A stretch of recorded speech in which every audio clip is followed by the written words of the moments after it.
Hello and welcome to the next episode of FDT-TV. My name is Ian and I'm joined by Mike. Obviously we're a day late for those of you who are regulars on the show, but that's because life. But, or it's actually because I'm a little bit like Ronaldo and refused to play yesterday. But yeah, so how's this week been for you, Mike? Yeah, not too bad, mate. Not too bad. Obviously a little bit disappointed with the game against Southampton. To be honest, there's stuff I want to come on to in a moment, as I'm sure people are already going to know from actually watching the game. The referee's a dickhead. VAR can fucking suck my left one this week. And yeah, I'd imagine you are on the opposite side. So you are where I was last week. Yes and no. Yes and no. Obviously, we played two games this week. We played Liverpool, where we should have beat them. We had a penalty saved, and we were the better team in the second half. But it was just a bit like the Nottingham Forest game earlier this year. We just couldn't score. I think if we'd scored that penalty, we would have gone and scored 2 or 3. But it just couldn't happen. And then Bournemouth, obviously a double handball controversy. One for a penalty, one for a goal. But both went for us this week, thankfully. But again, hugely inconsistent, and I don't agree with one of the decisions, but we'll get on to VAR. Bloody VAR bastard. I'm sure you'll bring one of them out at some point. But yeah, I'm fairly happy. We've shot back up to 10th in the table, but between, I think, bottom and like 8th is like 6 points. So something like that. Might be 9.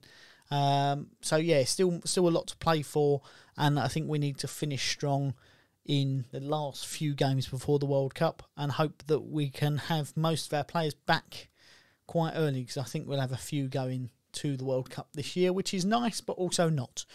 But yeah, so before we get to that, though, I do have a question. Do you think you're going to lose to Aston Villa when you play them?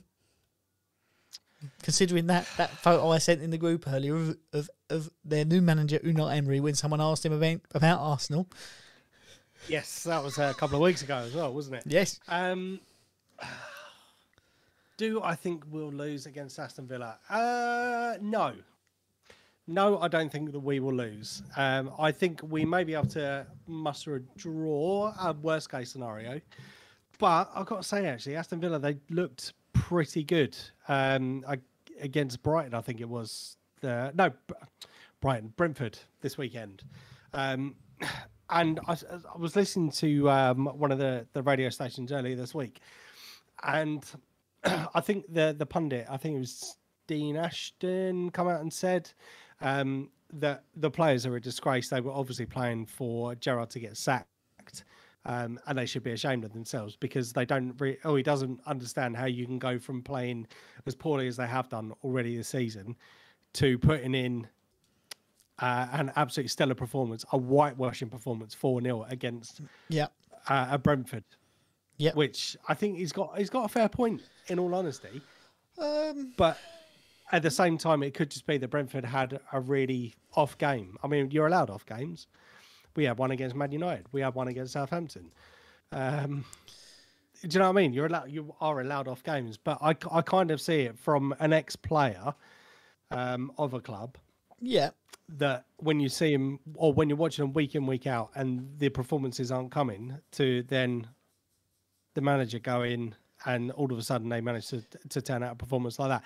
Maybe they had wind of discussions with the new boss coming in. So that, and they had a point to prove to get into his team selection. Yeah, I mean, it's one of those. I think you always see that new manager bounce.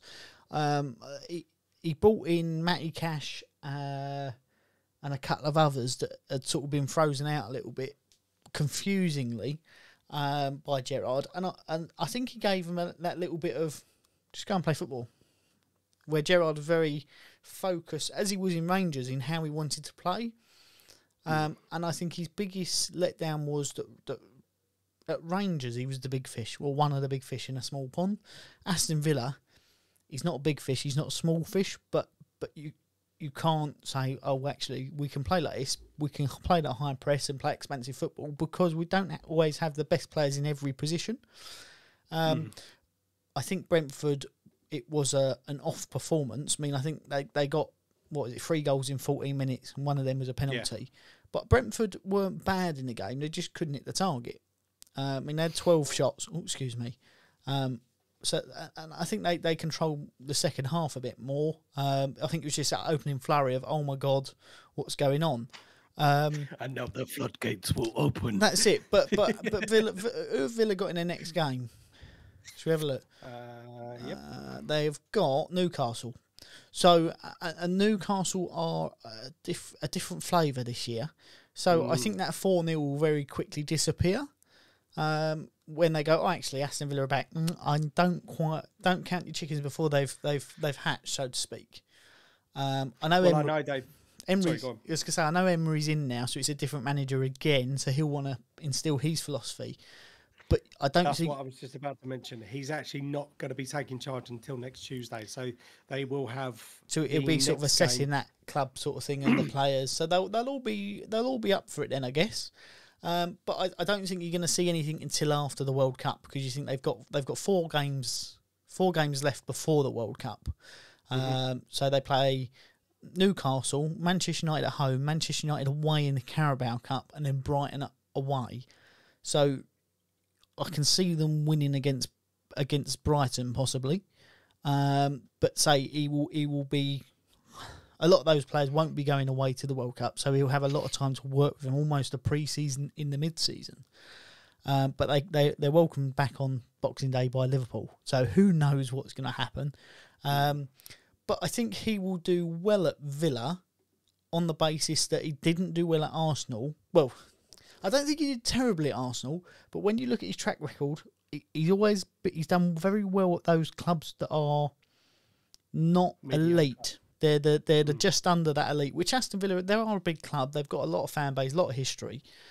And if he can get the fans on side, they have to accept they're going to play a certain style of football. It's going to be quite sideways, sometimes backwards, to be progressive. They have got some good players in their squad.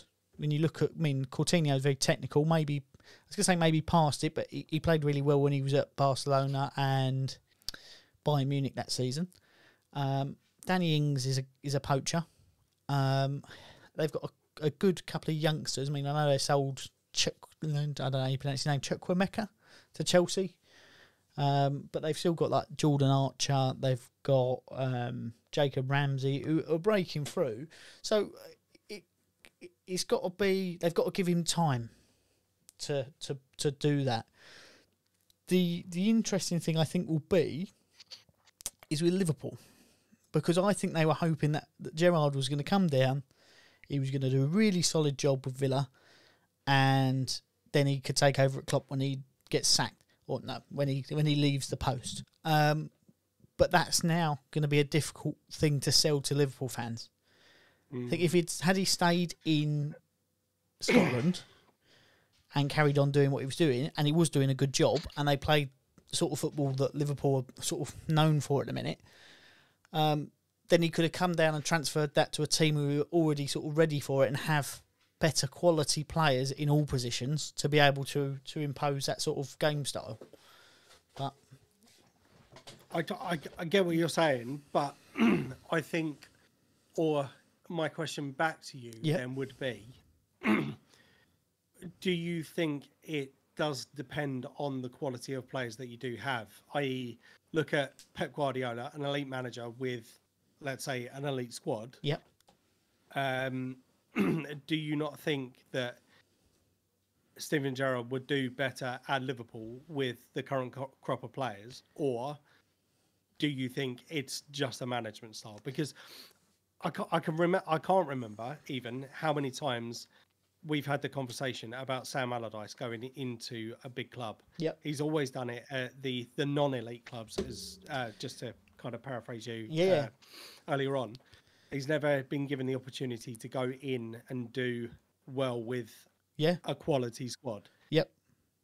So we know we know what they can do from a defensive side of things, and solidifying up the back if they're leaking. Yep. But we've never seen him in an elite manager's position. Mm-hmm. So do you reckon it could be the other way around if he was with a quality squad? Yeah, I think it would be. I don't. It's a bit like. I think if he was to go into Liverpool with the squad they've got now, they would be up there. But I think you could put most managers who play a high press in that squad, and they would be all right because of the quality of the player. It's a bit like Lampard did really well in that first season, didn't he? He was at Chelsea, bringing the youngsters through, playing that sort of progressive football. Okay, not every result was perfect, but you could see that there was a clear plan to what he wanted to play. And then he spent 100 and odd million, and as it is with every Chelsea manager, after 18 months he got the sack. Had the current people been in charge, I think he maybe would have still been there, because there seems to be a time. But I think I'm not saying it's an impossibility that he could walk into the Liverpool job next. I just think that's a much harder sell now, because we know Liverpool fans love Stevie G, but after seeing what he's done at Aston Villa, are they going to be quick to go, oh yeah, come and manage us? Because actually you couldn't bring them to mid-table when that you should have been able to quite easily. They've got the squad for it. They're not, I wouldn't say they're one of the weaker teams in terms of squad.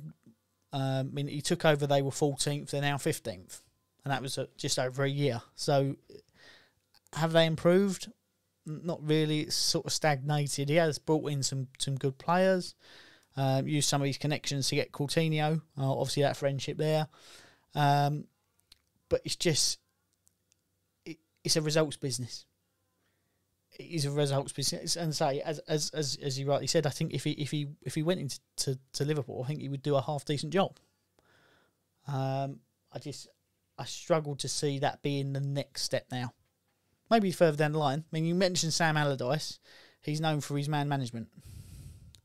He's known to be able to give confidence to players that are really lacking. And he's as backwards as it seems, he was the person who brought in the stat man and the analyst that everyone loves now. And didn't, like, he's known for playing players in the position they can play in. Very rarely did he play them out of position. Yeah, so I do think he would do better at a bigger club. It's now convincing the bigger club to give him that opportunity. Yeah. I don't know whether it's worth. I'd say dropping down a division, that may not help. I think if and as strange as this sounds, the Celtic manager is wanted by a couple of teams. So could he make that transition across Glasgow, a dangerous transition, and go and manage Celtic? Do you know what I mean? Yeah. No, to be honest, I think it would be this similar situation with Everton. I know Rafa Benitez did it, and there was this whole agent Rafa business going on with how poorly Everton were doing, and the fans were putting it down to the fact that Rafa Benitez was doing Liverpool solid. Yeah. But to be honest, I think with his reputation, that he obviously doesn't want to be tarnished with that brush. And I would say the same with Steven Gerrard. I wouldn't say he's got legend status up in Upper Rangers, but by no means. I wouldn't see him going in. It would be a difficult transition. But if he would get lynched. Well, that's literally get lynched. That's the thing. Is if he did that, right? And here's my thinking: if he went back into one of the big fish clubs in Scotland, he imposed the way he wanted to play, and they won everything for 2 years. Obviously, they'll be in the Champions League, and at that point, he's sort of got his reputation back. He's played some of the big games, which will help with his own experience. And then all of a sudden, the Aston Villa job looks like, actually, he's done it at 2 clubs. One didn't quite go to plan. Why was that? Oh, okay. Well, it was trying to change the culture, trying to change the personnel. It was too much at once, not a long enough span given to him to make it work. Then it's a more sellable asset, I think. But Yeah. But on the on the flip side of that, I'm really playing devil's advocate on everything you're saying tonight. But on the flip side of that, you could potentially damage your credibility by saying, "Oh yeah, I can do it in the Scottish Premier League." Yep. Well, that's fine, but that would probably pip you at League One Championship level. I may be doing Scotland a disservice there. No, I know what you mean. I think, I think going to the Championship for him would be difficult, depending on which clubs. Because, in my opinion, and this is an opinion, but some people may agree, some people will disagree, the Championship is the hardest league in the world because of the amount of games and how close a lot of those teams are. So the Premier League, when you look at it, you go, okay, let's compare. Nottingham Forest is an odd one because they spent loads of money this year, but let's compare the team that they got promoted with Manchester City. Position for position, financially they can't compare, and I think if you made a joint 11, it would just be the Manchester City 11. Where if you did, I don't know, I mean the Championship at the minute it's the between first, which is Queen's Park Rangers, and 11th and 15th, 16th is 10 points. Isn't it something stupid like 6 points? 10 points between 21st and first. Well, you could even go in that. Let's go 22nd, right? Coventry City sitting in one place into the relegation zone with 16 points. Queen's Park Rangers are leading with 30. So it's only what's that? 14 points different. Mm-hmm. So that's a spell of 4 games where you string a couple of wins together and you can potentially go from 22nd to first. I mean, Lampard did it with Derby. He had a few players on loan. Obviously, that he took Tomori with him. He took Mason Mount with him, who were emerging to become the next season superstars. But it's a dogfight of a league. And I think if he was to drop down there, he could potentially do really well with a team. But it's a risk. It's a risk, and I think I would prefer to make the transition across Glasgow than I would drop into the Championship and then potentially go, actually, this is the best I'm ever going to get again.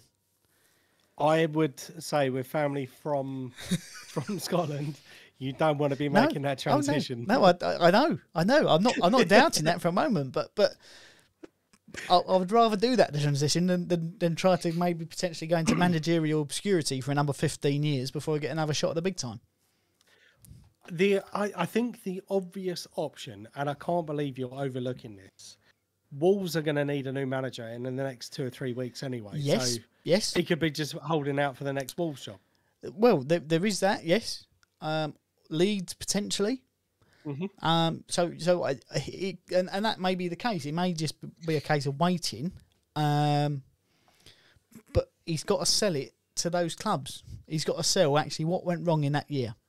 It's not necessarily what went wrong, it's what didn't go right and what has he learned from it. If he can say, well, actually, we looked at this, we approached that in the wrong way, but actually going forward, this is how I do it. It's that point of selling, isn't it? Everyone makes mistakes. It's, do you learn from them, and can you put it right next time it happens? But yeah, we'll wait and see. So just on that basis, obviously we've discussed even Gerrard at length there. Yes. What do you think of Aston Villa's appointment of Unai Emery? Well, if you look at the opinions of Aston Villa fans, they're a little bit underwhelmed because there was that link with Pochettino, who is a bit more expansive, you could say. But I think for Aston Villa, that's a solid appointment. I don't think they're in any trouble of getting relegated now they've got him in. And I think they will steadily climb the table. And you can't look at Aston Villa and the current Premier League and say, we should be finishing in the top 4. I don't even think you could say we need to be finishing in the top 8. But I certainly think this season it's well within their grasp to finish 9th, 10th. I mean, they may surprise you and finish 7th or 8th. getting those sort of Europa League spots or Conference League spots. But I think you've got to have a cup run. He's got 2 cups coming up. All right, they've got a difficult draw in Manchester United, but that could be quite a heavily rotated team. If not the FA Cup, they've got to have a cup run.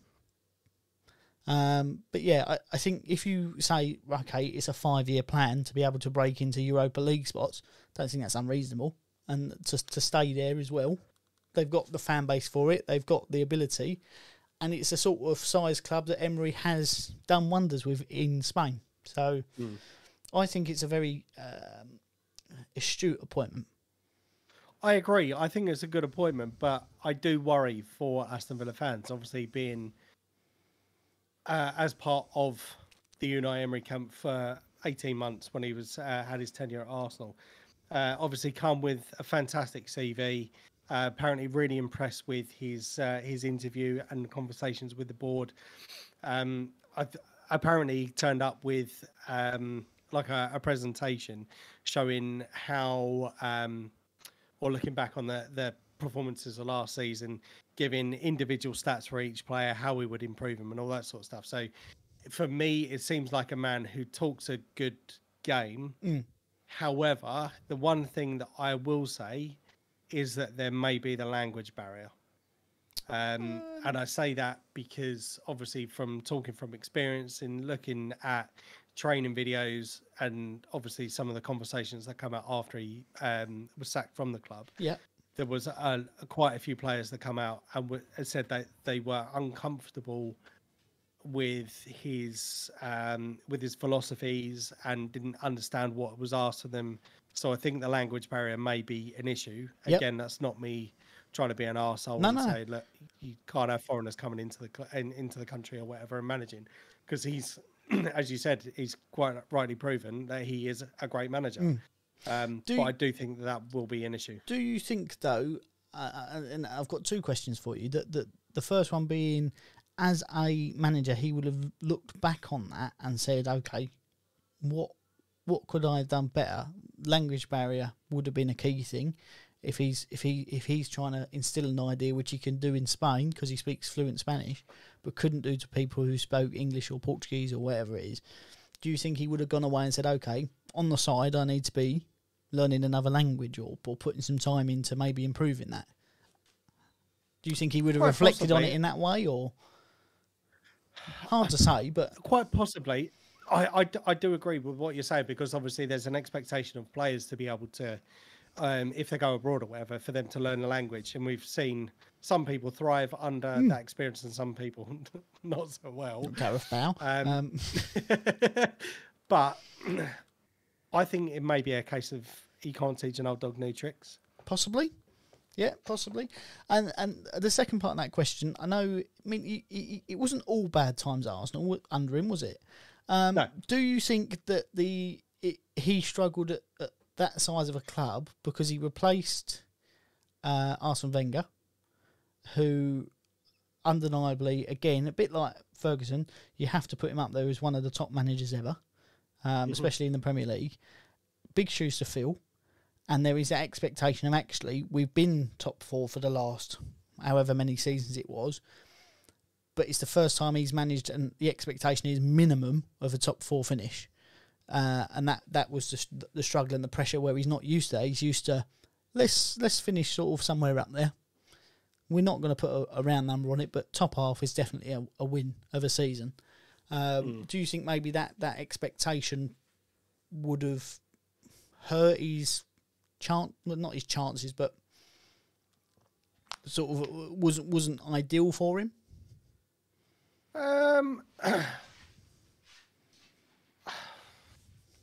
That's a tough one. Obviously, as you said, it was big shoes to fill after Arsene Wenger, and I've said it before, I'll say it again, I cried when Wenger left, just because he was pretty much all I knew. I started supporting Arsenal in 95, so just at the end of Bruce Rioch's reign, with Arsene Wenger coming in, obviously up until 2018, 2019, whatever it was. So for me, I suppose for for when times were good, because I remember we went on a fantastic run under Emery, picking up draws and wins. We were unbeaten in something stupid. I can't remember, 7 or 8. It might have even been 15, 16 games where we were unbeaten. And then all of a sudden, performances just went dramatically downhill. And I was a part of the Emery out brigade. And I'll quite happily admit that I remember having conversations, probably even on this podcast, basically saying how disappointed I was. And to be honest, I'd have to go back and look at some of the performances coming out of the Emery era into Freddie Ljungberg, into Mikel Arteta. But I know from personal experience, top 4 does that.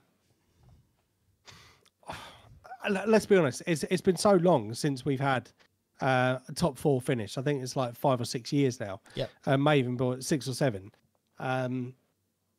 The expectation of continuing what Wenger had was going to be massive shoes to fill. So possibly, because I know obviously when Emery come in, we got to Champions League, wishful thinking, Europa League final with him, lost against Sevilla, I think it was. Yeah. And then it just the performances were inconsistent. Yeah. So yeah. But had that been your expectation to be, let's get to a final and finish somewhere in the top 6, he would have met those expectations. Which would be for Aston Villa. I think if they finished top 6 and got to a final of any competition, they'd be laughing. I'd be really happy. Yeah. Do you know what I mean? That's the comparison I've been trying to make. But regardless, let's move on from Emery and the count, because I'm sure we'll go 1 goal, ha ha ha. But Little Sesame Street reference for people there. But yeah, so Ronaldo, who once was the elite, multiple Ballon d'Or wins, 700 goals, career goals, or league goals, I don't know, or total goals, whatever. Club goals. You would have to say, as we've said on this podcast many times, an animal of a human being in terms of his physical ability, and usually, although he has had a bit of a strop on the pitch because people haven't passed to him, but usually the professional, when he's come off injured or been substituted, we see him in the World Cup a few years ago coaching on the sidelines to take, or it might have been the Euros, coaching some of the players there. Recently, not quite been the case. He's taken Paul Pogba's mantra of the unhappy boy at Manchester United, refused to come on against Tottenham, stormed down the tunnel, left before the players got back into the changing room, was subsequently dropped for the Chelsea game, and has had showdown talks today with Erik ten Hag about it. And Erik ten Hag has put his foot down. Seemingly they've come to a compromise because he's back training with the first team today. But it looks like he could be out in January. He's got a year and a half left on his contract. But what do you make of him losing the plot a little bit? I kind of get it. I mean, as we mentioned, he's been an elite player for so long, and obviously he was brought back into Manchester United as a marquee signing again, even at the age of 35, 36. Was a marquee signing, scored a 20 odd goals. The top goal scorer last year, wasn't he? In all competitions. So I can understand why he would be frustrated that he's not playing, because of course, if you're a professional footballer, you want to be playing as much as your body will allow you. Do you know what I mean? So I can kind of understand it. And I think with the performances that Ten Hag has had out of Manchester United recently, warrant the changes that he's made to the squad, i.e. leaving certain players out, Ronaldo being one of them. And I think Ronaldo has to realise, as massive as a superstar as he is, no player is bigger than a club. Yes. And Do I think it was blown out of proportion last week? Potentially. Again, you're looking at someone that's kind of at the tail end of their career, has won everything, done everything. Is just someone that wants to play football. Yep. But when you look at some of the substitutions that have been made in place of Ronaldo, I'm not sure if that's just Ten Hag kind of stamping his authority on the Manchester United team, basically saying, I don't give a shit who you are. I call the shots. If I say you're being on the pitch, you're going to be on the pitch. If I say you're not going to be on the pitch, you're not on the pitch. And I think that does set a good example for the rest of the team in that he's not going to take any shit. Mm-hmm. But at the same time, he needs to appreciate that people need game time. If they don't get game time, they're going to turn toxic. If they turn toxic, they have potential to turn the rest of the dressing room toxic. Yep. Which would stump any kind of good run that you were currently on. But I do agree with you. I think he'll be gone in January without a shadow of a doubt. And to be honest, I think they were stupid keeping hold of him during the summer transfer. When he said he wanted to be gone. Yeah, exactly. No, I think you're right. So the seemingly most Premier League clubs, it looked like he could have joined Chelsea in the summer, but most Premier League clubs after the latest sort of incidents have gone, no thank you. He said he wants to play Champions League football, and the latest reports are potentially Napoli.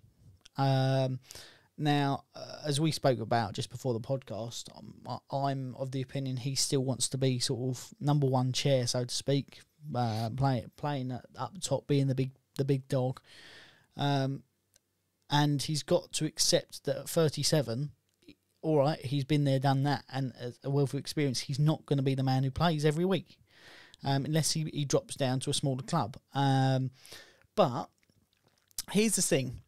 Manchester United are on a half-decent spell, considering their start. Do you think that they're at the stage you were maybe last season before, where he's starting to get rid of some of the shite players that are not fully committed, that are not what he wants, that don't want to play in that system or can't play in that system, but it's going to take a little bit of time for him to get rid of them and replace them? Because, I mean, the signings he has brought in, Anthony looks mustard. He's only young. I know he threw his toys out the pram to get a move from Ajax, but he knew him. Same as Martinez. Looked a little bit ropey next to Harry Maguire. You're playing next to Varane, unbeatable. But he's starting to trying to get rid of some of those players who maybe, because he let Pogba walk on a free. Mm-hmm. And you could say, actually, you could have signed him up for another year and sold him for 50 million. No, just get out. I don't want anything to do with you. So do you think maybe if they stick with him in 3 or 4 years' time, they potentially could be doing what you're doing this season? Potentially. To be honest, it's still very early days in his managerial career at Manchester United, but you kind of see a bit of a blueprint kind of being replicated across the two clubs. Yeah. And it's going to take time. Obviously, Arteta's had, 4 or 5 transfer windows now. And whilst we did see a lot of players leaving us, seemingly for either free or contracts terminated, that sort of thing, there were times where we're like, what the hell is going on?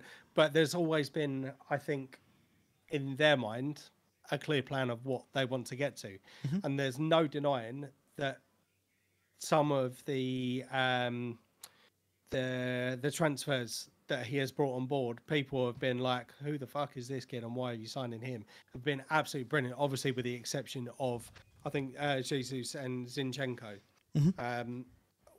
I think with those types of players, you are looking to bring in that winning mentality, certainly from our side of it. Yeah. And we can see the difference that it has made in terms of our performances already this season. But with Ten Hag, I think he's going to have to prove himself over at least 2 or 3 more transfer windows. Yeah. But if he keeps going on the way he's going, it wouldn't surprise me if we start to see a bit of a decline from United. And I don't mean decline as in losing too many more games. What I mean is they may start to see dropping points against the lower opposition, just in that transitional period sort of thing. Yeah, exactly.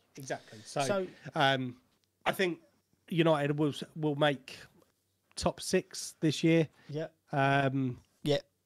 Maybe pushing into the top 4, obviously depending on the run of results. But I think there's still a few too many players within that Manchester United squad, which could cause them issues. And notably, just going back to one that you said about Martinez pairing up with Varane, I think Varane's just come out as or just picked up an injury. It looks like it's going to be out for a little while, so he's going to have to either throw potentially, I think it'll be Lindelof in or Harry Maguire back in. And I think that could be the interesting thing. If I was Ten Hag, I'd be playing Lindelof. He's more mobile. He hasn't got such a big forehead. Well, exactly. So if you've made it this far in the podcast, make sure you go over to the YouTube channel, press subscribe, get us up to 100 subscribers. I'm sure we'll make it before the end of the World Cup. But here's the thing.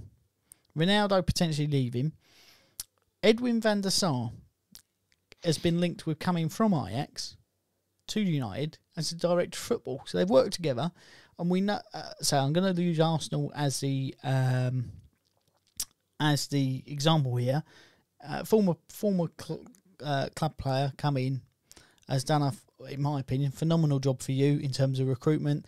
In the All or Nothing, we see that the work that he does behind the scenes and actually is heavily involved in day-to-day running. And everyone who's worked with Van der Sar or made a transfer with Ajax or had anything to do with him has got nothing but praise that he's had in that role. Do you think that potentially we could start seeing the start of a new era at Manchester United where actually their backroom knows about football? And do you think that can only bring positives, or do you think that's another question mark yet to be answered? I think it's another question mark to be answered. Just because it works at one club doesn't necessarily mean it's going to work at another. Mm-hmm. I know that's a really vague kind of cop-out answer. I think the proof will be in the pudding, or the eating of the pudding. It's. I think one of the. I'm just trying to think of an example of something similar, except us, because obviously I don't want to keep banging on it. No, do you know what? I'm gonna talk about us. Obviously, you just mentioned it. It's taken a while for Arsenal fans to appreciate what's going on behind the scenes at the club. Yeah. And as much as we were mocked about some of the content within the All or Nothing documentary, I think it's been a massive eye opener for Arsenal fans as to what goes on within behind closed doors at the club. Yep. To be honest, I need to watch the Manchester City one and the Tottenham one. I started watching the Tottenham one and I got, dare I say it, a little bit bored with it. I think just because of the fact it was Tottenham. But knowing the input that was put into our club, it's given fans a different appreciation level for what goes on behind the club. And I think that's why we're getting so much support this year. Obviously, the string of results that we've managed to pull together already are going to go in our favour or go in the club's favour. Yep. But I think until you start to see evidence of what is happening, mm-hmm. it's going to be very difficult to comment, because I could quite easily sit here and go, oh yeah, it's a fantastic idea. It's gonna improve them massively. But to be honest, whilst they may have good experiences in their current clubs or whatever, as I said, it doesn't necessarily mean it's going to work at another club. But obviously, as you mentioned, he's a previous player of the club, a fantastic player of the club. Yep. Used to play for Fulham. But yeah. Sorry. I didn't realise how old he was when he signed for Manchester United. How old was he? He was like 31. Oh, okay. I thought because he was a staple for years, wasn't he, in goal? Mm. But yeah, I think he played until he was like 37. Yeah, so he was really old when he signed. But that being said, we do make predictions every week, Mike. And before, because I think we need to finish on VAR, because we like to finish on a negative note here, especially when we're a day late with the podcast. So with predictions being predictions, I'm going to lead into this with I've got a bonus point. We did say who's the better manager, who do you think is going to get sacked first? And I went for Gerrard. So the trophy is a point closer to being retained, potentially, because I can't remember what I said for all the other results. Okay, all right. So as you quite rightly mentioned, at the start of the season, we did talk about the sack race. One of the topics of conversation that we had was around who the better manager was, i.e. Steven Gerrard or Frank Lampard. With the run of results that Frank Lampard was having at that particular time, I said it was going to be Lampard. You said it was going to be Gerrard. Gerrard obviously has just recently been sacked by Aston Villa, and therefore you win the bonus point for that. However, looking at the predictions that we made last week, obviously West Ham had 2 games last week. Liverpool versus West Ham. You had 2-1 to West Ham. I had 2-2. We obviously mentioned about Liverpool's inconsistencies. Had we scored the penalty, it would have been 2-1. What was the score then? 1-0. Oh, okay. It was 1-0 to Liverpool, but I think that little bit of confidence just before half time, we would have blown them wine in the second half. Right, okay, I see what you're saying. Right, so it's 1-0 to Liverpool, so obviously no points for either of us there. 0 points. Yep. Southampton took on Arsenal early Sunday, 2:00, and both of us had a comfortable win. Looking at Southampton's recent run of results, I know they had a good win during midweek, but yeah, you had 3-0 to Arsenal. I had 2-1. I did think we would concede, and sure enough, we did. However, we were fucking robbed in that game, which I'll come on to very shortly. So obviously, the score was 1-1, so 0 points for either of us. West Ham versus Bournemouth, obviously the Monday night football game, which is why you sacked off the recording of the podcast yesterday. So yeah, you had 2-2 down, and I had 3-1 to West Ham. So no points for you, 1 point to me. So week's predictions, you had a total of 0 points. Yep. I had 1 point, so that takes us to obviously picking up your bonus point. Ian, you are currently sitting now on 21 points. Yep. And I'm on 26. 26. And on that note, can you just give me 2 minutes? And we're back. The dog has been fed. We're happy as Larry. And yeah, that's what it is. So yeah, they're the predictions. You're winning. But I'm going to come back. Okay, so we have 2 games to mention this weekend. Both of us obviously in European competitions this week as well. So we look to the weekend, both playing on Sunday. Nottingham Forest host Arsenal on Sunday at 2:00, and you are the big game on Sunday 4:30 against Manchester United away. Yes, interesting. So I will go first. Obviously, just talking about the game as we're first. Obviously, Nottingham Forest just off of an emphatic win against Liverpool. I've got to say, it's one of the best performances I've seen, I think, against Liverpool this season. Sorry. Yeah, so Liverpool were absolutely nullified. I thought they were Forest were absolutely brilliant. Henderson pulled off some absolutely amazing saves, scored me some fantastic points on the old fantasy football.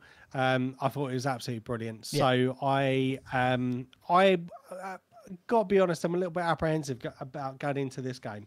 Obviously, bear in mind that we have got a European game on Thursday as well. I'm hoping we're going to see some more players rotated. Obviously, we've guaranteed qualification into the next round of the competition. Yep.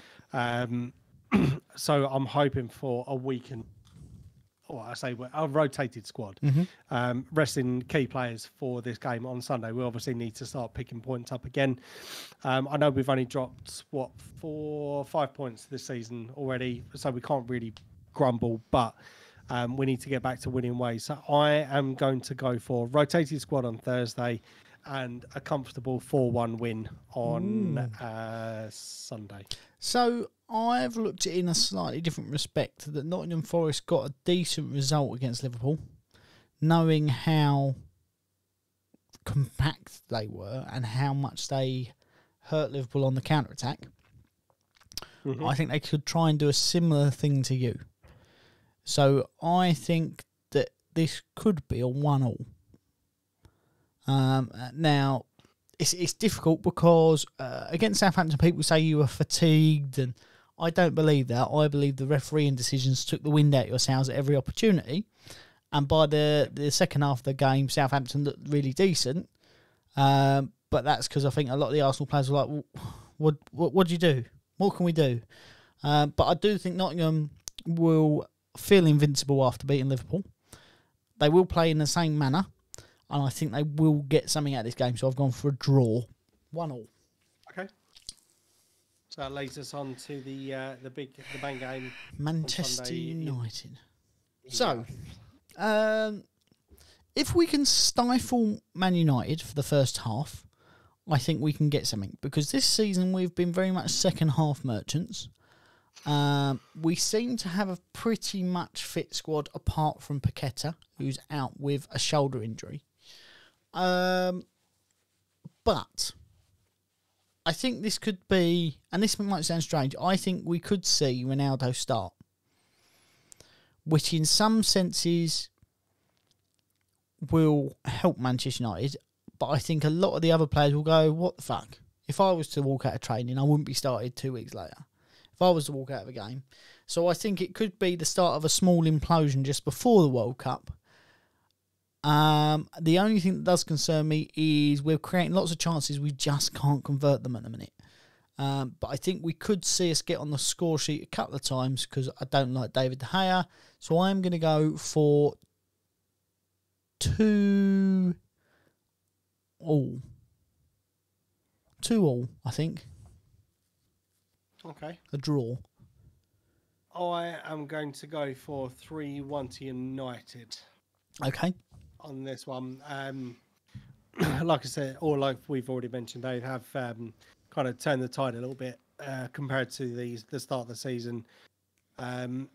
Obviously, we've got the European games, as we mentioned. I know Manchester United are also playing on Thursday as well. However, I do think that they will have the wind in their sails, playing at home, the home advantage. Mm-hmm. I mean, don't get me wrong, I would love a West Ham win.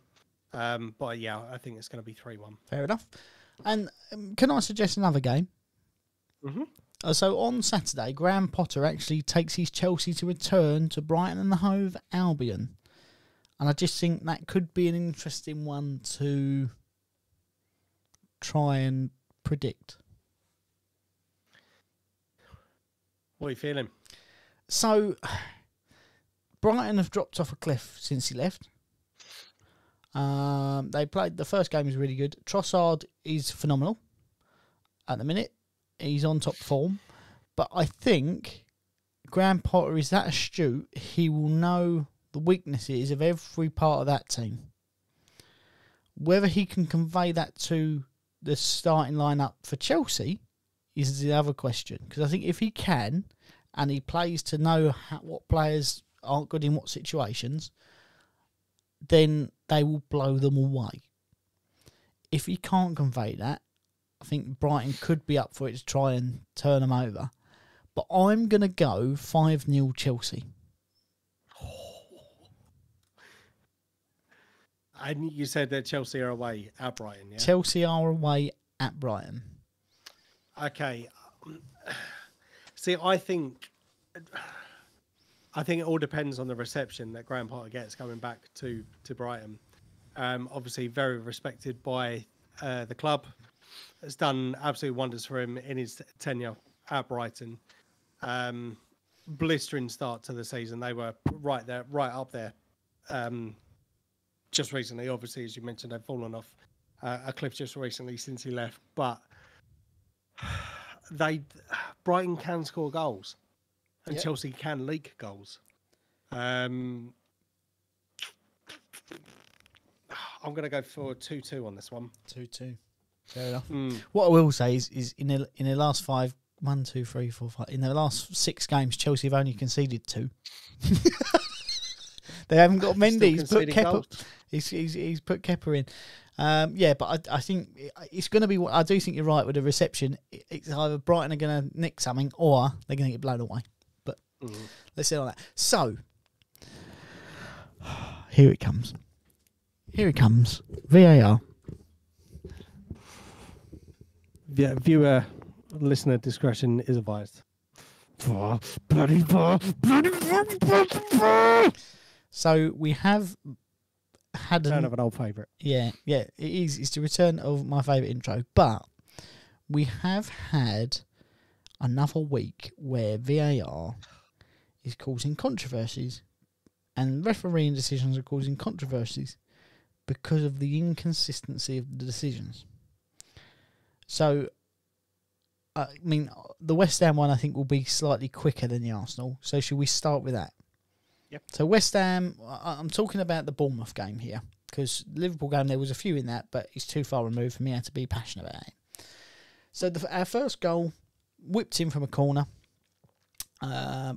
Kelleher loses sight of the ball. You can see he's got his eyes closed, and he's in a. I don't know, his arms are sort of crossed in the middle of him as he's jumping to try and make himself as small as possible. But the ball quite clearly hits both of his arms. Pings up, gets played back into the box by a West Ham player. Kurt Zouma, Flynn Dow's headers it, comes off of Kurt Zouma's shoulder, goes in the goal, 1-0. They looked at it for offside. Wasn't offside. They looked at it for handball and replayed over and over and over and over again that the ball hit the player's hands quite clearly, but come to the decision it wasn't a handball because it wasn't intentional and it didn't lead directly to a goal. My opinion, as a West Ham fan, that was a wrong decision. As much as I'll take the goal, because some of the decisions that have gone against us are horrendous, it hit his hands. That is the definition of handball. Was it intentional? No. Did it directly lead to a goal? Somewhat, because we got the ball, we still had possession of the ball. But it hit his hands, therefore handball, goal ruled out. Wasn't intentional, but that's what it is. Now the second one, where we got a penalty for Soufal on, I can't remember who it was, Bournemouth player, crosses the ball in, he's gone in, arms stretched, he's hit both his hands, gone out. The ref blew his whistle and the guy looked a bit sheepish. It was looked at for, bear in mind that happened on the 87th minute and they put 4 minutes of added time on. The penalty was taken on the 92nd minute. We scored it. And by the time we kicked off again, it was 83 and they blew the whistle for 4 minutes added time. So the add-ons of times are ridiculous. But it was also handball. So both decisions were one decision was not handball, the other was handball. One was correct, one wasn't. That's the VAR looking at it. Now, there's two points in this game where VAR should have intervened, didn't. One of them was Jefferson Lerma come in, full sprint, both feet off the ground, 2-footed tackle. Didn't catch Skamaka completely, but clattered him on the way through. He was given a yellow for it. VAR should have looked at it and said, that was dangerous play, that's a red card. If he went and looked at the monitor, that's a red card. Every day of the week, you can't challenge that. It's dangerous players. Endangering a player should have been a red. Kiefer Moore put his hands in Kelleher's face at one point and pushed him to the floor as they were scuffling each other to try and win a header. That's fine. I can go with a little bit of rough and tumble. It's a foul, yes. Not a problem. The stamp that come afterwards, he didn't catch Kelleher, but he quite clearly put some effort into a stamp. VAR should have reviewed and said, that's dangerous play. Again, red card. But it didn't look at either of those incidents, which I think is absolutely ridiculous because that's what it's there for. It should be catching that sort of thing because no one wants that in the game. What it did bring me to think about was, and I hate it, I hate the rolling around on the floor, but if both of those players had rolled round, VAR would have looked at both of those incidents. And they would have had 2 red cards. Neither of them did. Kelleher got up because he missed him with a stamp and shouted at him. That was it. He got a foul. But why was VAR not looking at that? It was quite clear to show. They showed replays of both of those. Quite clearly, there was a stamp. Quite clearly, it was a 2-footed lunge. Why is VAR not looking at that? He's showing it to how many millions of people live. But yeah, that's my gripe in that game with VAR. And this is something I'm going to come on to in our game as well. But I still find it absolutely ludicrous that you have this system in place, which is, I've said it before, I'll say it again, it's subjective. And this was one of the conversations that was on TalkSport, I think, yesterday when they were talking about Tottenham with the foul on the possibility of a foul on Hugo Lloris. Mm-hmm. Now, you've got 3 different people there talking about it. So you had Laura Woods, Ali McCoist, and Jamie O'Hara. All of them coming up with different opinions as to what they thought about those particular incidences over the weekend. Yep. Specifically on the Hugo Lloris one. Now, again, you've got 3 people, 2 ex-players giving their opinion. One saying a penalty, one saying a foul, one saying good goal, and that's 2 ex-players. I still don't understand how you can have a system in which is supposed to be seeing and correcting clear and obvious errors. Yep. That is subjective. Well, it's absolutely ludicrous. You say about you said about the Lloris one there. I don't think that was a incorrect decision though. And I've said this over and over again. The keepers should be strong. He should have wiped out Callum Wilson there and taken a yellow card. I'm not risking the potential of, I've fallen over because I run into him. He should have wiped out the player. I think that was if that was disallowed, I think that would have been harsh. Yeah. But my point is that you're having these incidences checked. I know obviously it's because it led to a goal. So obviously they were checking for offsides and potential fouls and all this sort of stuff to make sure it was fair. Yep. However, this leads me on to a game against Chelsea and I think Man United. Yep. At the weekend. And it's about Scott McTominay. Sorry? Are you going to say about Scott McTominay pulling the guy's arm?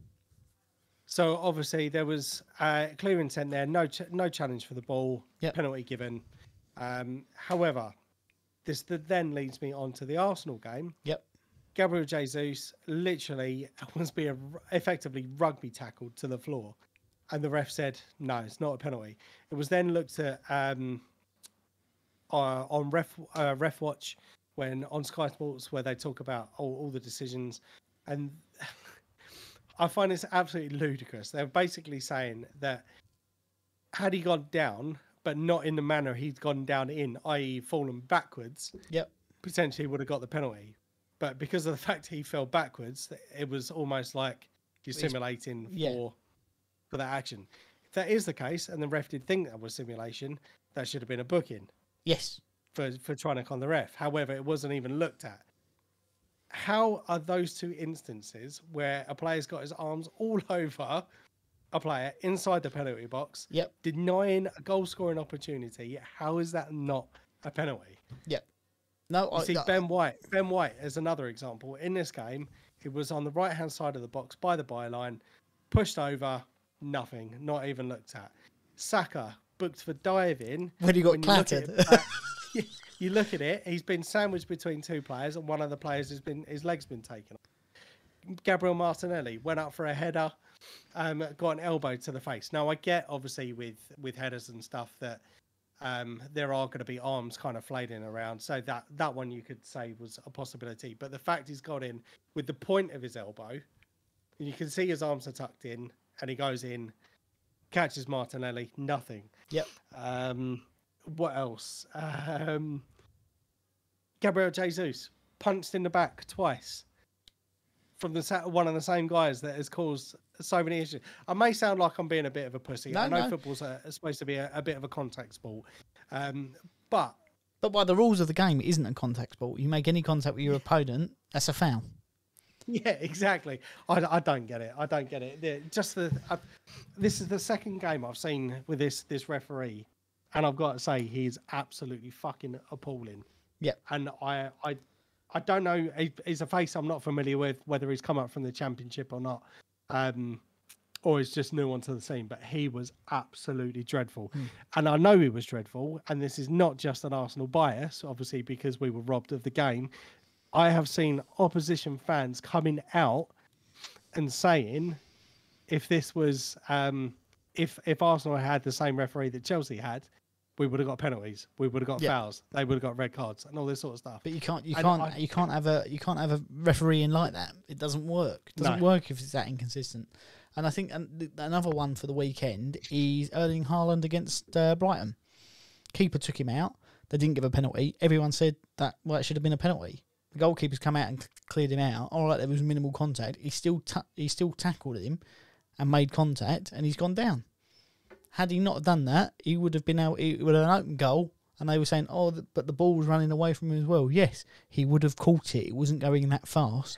He is a monster. But nothing. Didn't get nothing. Nah, I'm so sick of the officiating. I really, really am. And I know, obviously, I was singing VAR's praises last week, obviously, in the game against Liverpool. But it's frustrating that the game that we love is being ruined. And I think the worst bit about it is that players, managers can't say anything. Because as soon as they start slagging off the performances of the referees and the officials, that's it. Fines, suspensions, all that gubbins.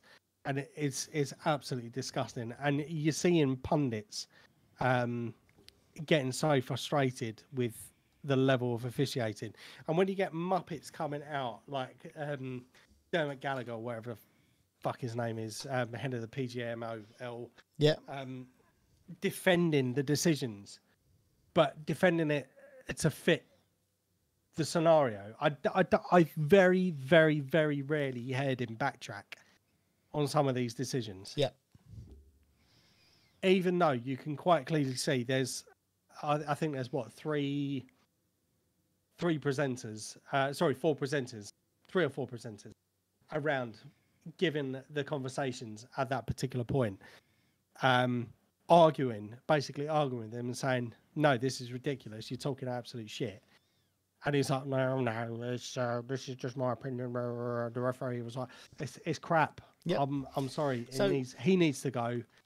And you've brought up a very good point that the players and the players and the managers and the pundits probably try to stay as neutral as they possibly can while giving an opinion, a subjective opinion.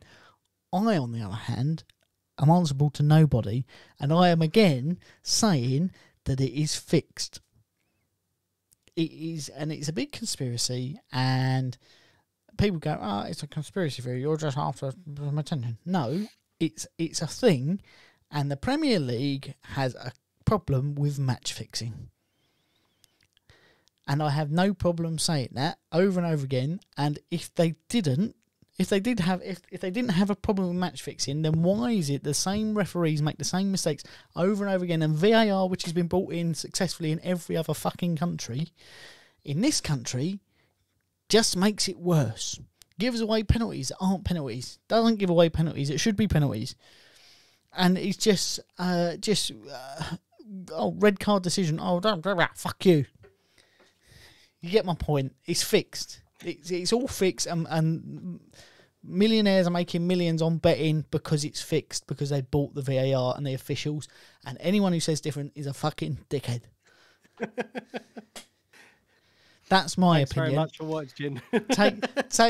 Take me out. Give me a 6-match ban. I'm not playing anyway. I'm fat. Why is it, right? Sunday League refs get a really hard time, yet they make really good decisions 90% of the time. And I don't say 99, 90% of the time. They're the people who are at the lowest rung of fucking football, yet the decisions that they make on a pitch full of boozed up people getting abused week after week are better than those at the top being paid thousands upon thousands of pounds without any video technology help. Not saying the linesmen are all blind, but the actual officials at Sunday League are pretty decent. Yeah, it is crazy when you look at when you just look at the standard of the officiating, and I know obviously there's going to be decisions that go against your team, and you're going to feel outraged about it. But when there's so many happen in one particular game, and just going back to what you were saying earlier, maybe it wasn't a case of fatigue. Maybe it was just a case of what's the fucking point? Yeah, none of the decisions are going away. A bit like Paolo Di Canio against Bradford, where you just sat on the pitch and went, "I'm just coming off. I don't want to play no more." Yeah, my Paolo Di Canio impression there. I don't know. Here's the thing. Here's the thing, right? I'm bored with it. Jefferson Lerma, that challenge that went in real time, you went, that's a nasty challenge. The referee blew it up for a foul. At that point, we gave a yellow. Surely VAR goes, that's a red gun. Look at the monitor.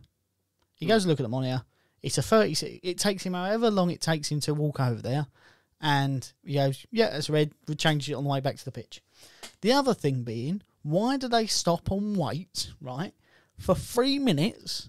And then go, oh, I've got to run over to the monitor. Why not make your way over there anyway? Because if it doesn't go to that, it doesn't matter. If it does, you're there and you've seen it, and it reduces that time. Oh, that's a good point. It's just basic logistics. I think maybe on the instant. See, again, I think the referee should be doing that because it gives the power to the referee again. Yes. Instead of going, oh, I think you might have a decision wrong here. Or I was afraid to call the decision because they're an experienced referee or whatever bullshit come out last year. Yep. It's giving the referees the power again. Yeah, you don't just to say there's a potential dangerous incident here. Go and have a look. Go and have a look. Yep. It would be seamless. Is that handball? Quite clearly, it hit his hands. Yes, handball. Oh, is it offside? Well, let's draw some lines which are not straight and 3 millimeters wide. If it's not clear and obvious, it's not offside. Simple as. I did hear something though about a new technology coming in at the World Cup, which should be helping making decisions or offside decisions. I think clearer and quicker. Using all the eyes of the dead people that have died building the stadiums to line the things to be able to make it lots of cameras. Is that controversial to say? I don't know. I'm not gay, so they won't arrest me like they did that protester. But lots of people did die. There's lots of problems there. Just saying. Go on. What's the new technology? So it's basically supposed to dead people eyes. No. Yeah, it's basically apparently it's supposed to speed up the offside decisions. So there'll no be people drawing lines. I think it's all going to be computer done. Hawkeye, you mean? And they just go, yep. Yeah. Done. Not offside, thank you. So fingers crossed. I mean, obviously it's yet to be seen. We've been told these promises about all these improvement stuff and they never fucking materialise. I guarantee you that at the World Cup VR will be really successful, really good, and everyone go, why can't we do it like that? And they'll go, we can't do it like that because otherwise the match fixing doesn't work for us, does it? I don't get my bonus. Exactly. And on that note, if you're still watching, thank you. Put your opinions of VAR in the comment section. Because we want to know, and maybe you should tell us whether you want us to use the Premier League to use the eyes of the dead workers as well. But before I dig myself a bigger hole, see you next week.